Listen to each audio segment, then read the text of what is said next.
Since the release of iOS 16, you can now cut out or lift people and objects from any photo you like. This is my favorite feature of iOS 16 and can be used when you're making YouTube thumbnails. Open the Photos app and select the photo that you want to use. Press and hold on the person that you want to remove until you see that animation. You'll then have the option to copy the person or share. I'll tap on the share icon here. I'll choose the app that I want to use from the list of apps. I'll tap on CapCut and then tap Import Photo to CapCut. Notice the photo imports directly into CapCut and it has a black background. The first thing I'm going to do is tap on Canvas, then tap on Background, wait for the backgrounds to load, and I'll choose a background by tapping on it. This one looks good.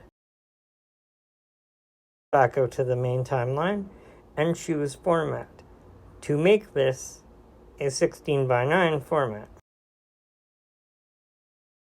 Notice the photo is still in the same spot, but once the thumbnail has been formatted properly, I can simply long press on the photo and drag it over to the side. Tap the text icon and the A with the plus sign next to it. Move the text box into position and type the text that you want. I'm going to use the text photo cutout feature.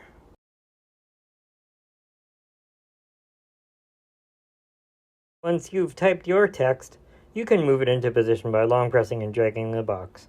You can also pinch to make the text bigger or smaller. Next, I'll tap on Effects and choose an effect that I like.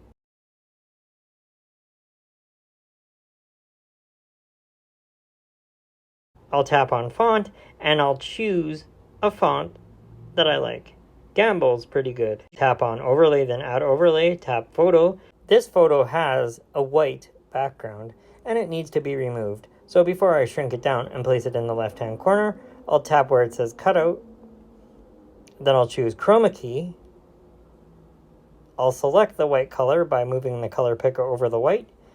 And I'll turn up the intensity by tapping on intensity and moving the slider to the right until the white background disappears and I'm left with just the Photos app icon.